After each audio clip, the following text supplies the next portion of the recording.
Hey everyone! We are working to hit 1,000 subscribers and I need your help to get there. If you enjoy the content and it is your first time here, please hit that subscribe button right now as we proceed. Ladies and gentlemen, buckle up because what I'm about to reveal will completely change how you view the Toronto Blue Jays' future. While everyone's been obsessing over free agency rumors and trade speculation, something absolutely incredible has been brewing beneath the surface.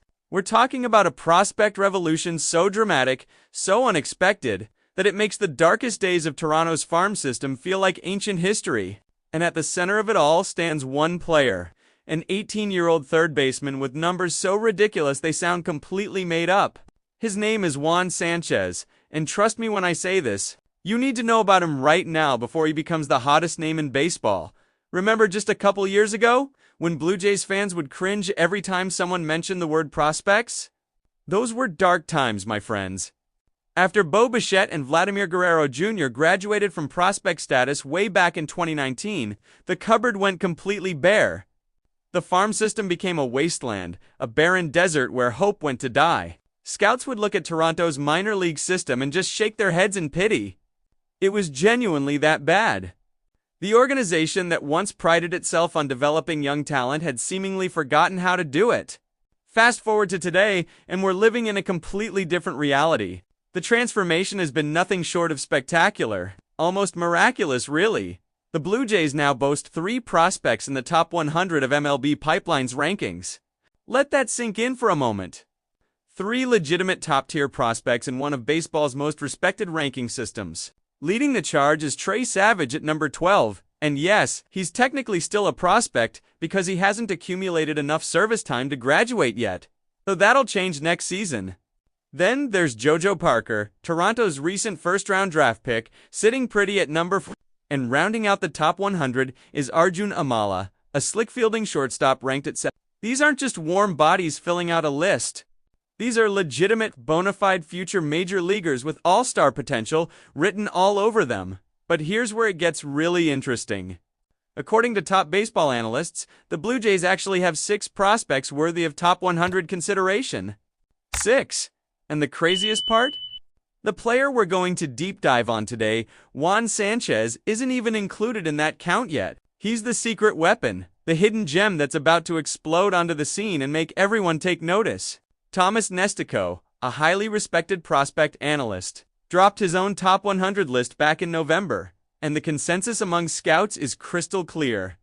Toronto's farm system has gone from laughingstock to powerhouse in record time, and they did it while simultaneously making a World Series run. Think about that for a second. This organization rebuilt its prospect pipeline while competing at the highest level.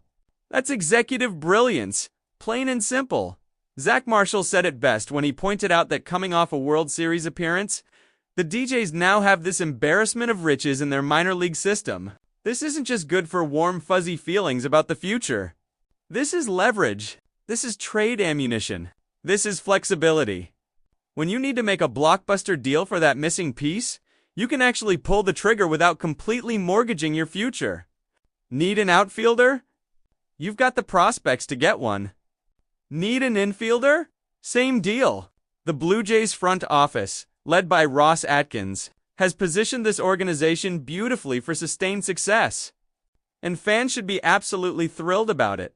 Now let's talk about the elephant in the room, or rather, the teenage sensation that nobody's paying nearly enough attention to. Juan Sanchez, currently ranked as the Blue Jays' 17th best prospect, is about to become a household name, and I'm going to tell you exactly why. At just 18 years old, this kid put up numbers in the Dominican Summer League that are frankly absurd. We're talking video game statistics here, folks. A .341 batting average. Read that again. .341. In 56 games, he compiled an OPS over 1,000. That's not a typo. An 18-year-old dominated professional pitching to the tune of a 1,000. OPS Baseball America has already taken notice, publishing a full feature highlighting his potential and suggesting he could rocket into the top 100 rankings if he picks up where he left off. And why wouldn't he? The advanced metrics paint a picture of a generational talent in the making.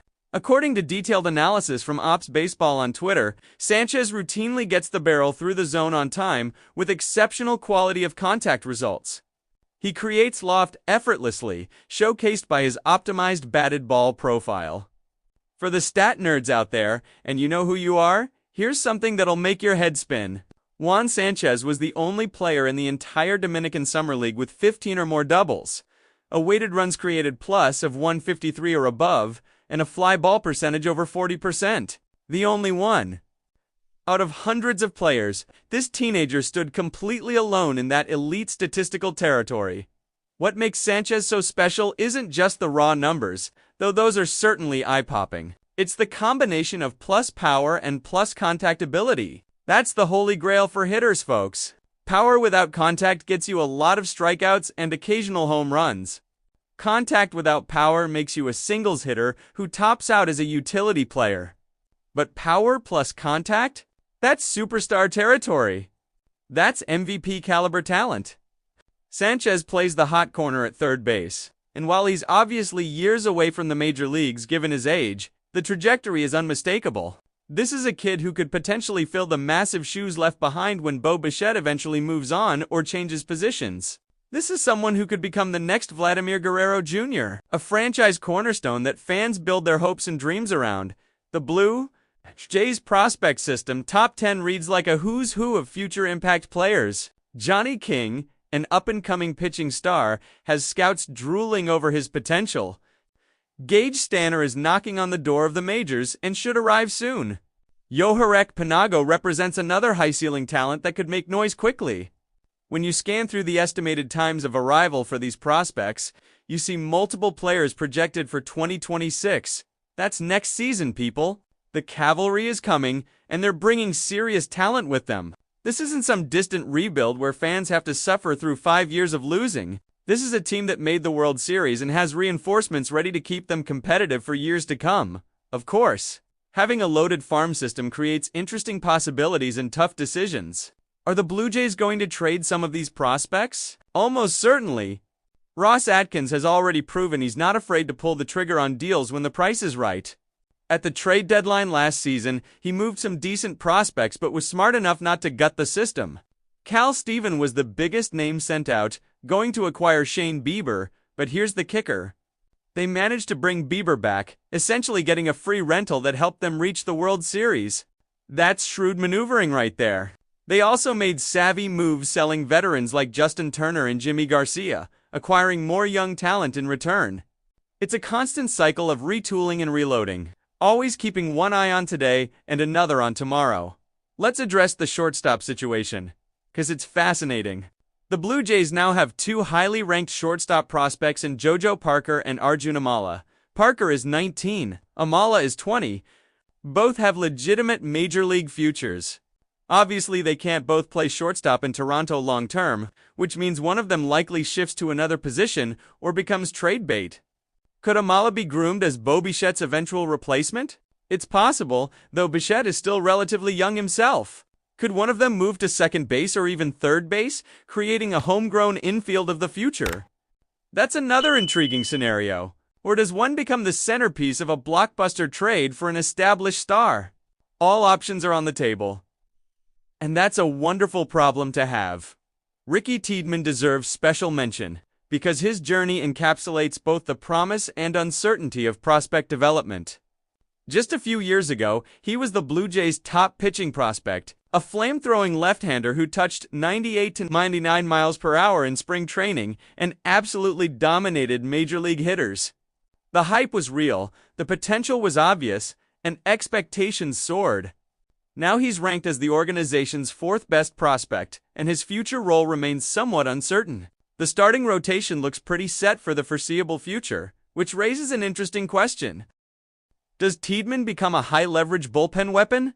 A left-handed power arm who can blow fastballs past hitters in crucial moments? The Blue Jays don't currently have a dominant lefty reliever, and if Tiedemann can channel his inner Aroldis Chapman, throwing 100 miles per hour from the left side in short bursts, he could be absolutely devastating. Or does he continue developing as a starter, waiting for his opportunity when it inevitably arrives through injury or roster turnover? This is a pivotal year for Tiedemann, a make-or-break season that will define his career trajectory.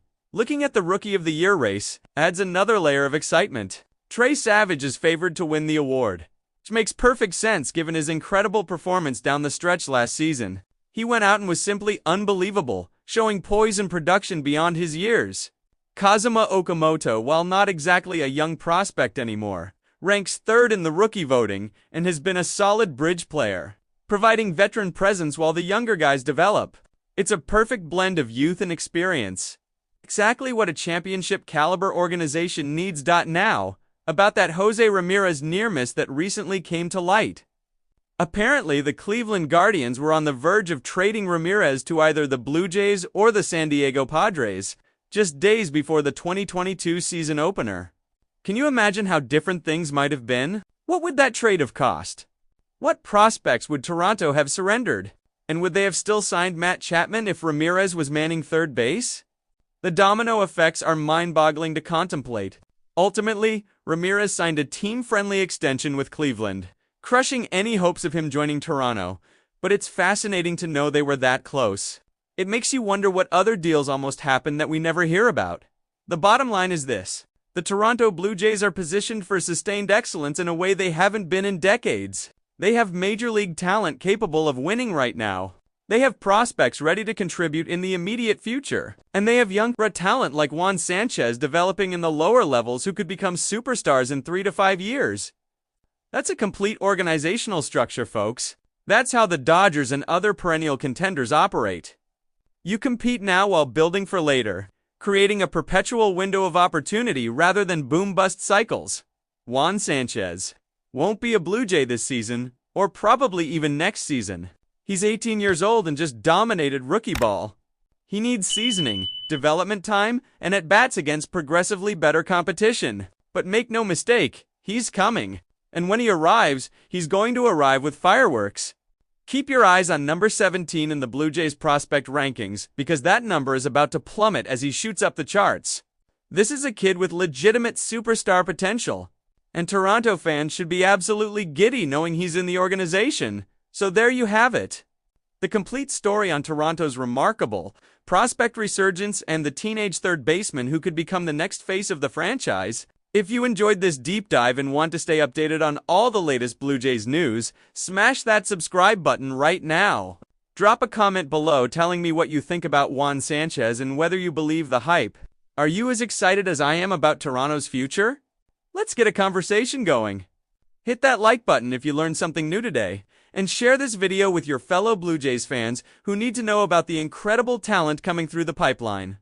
The future is bright in Toronto, and we're going to be here covering every single step of the journey. Until next time, this is your host signing off. Let's go Blue Jays!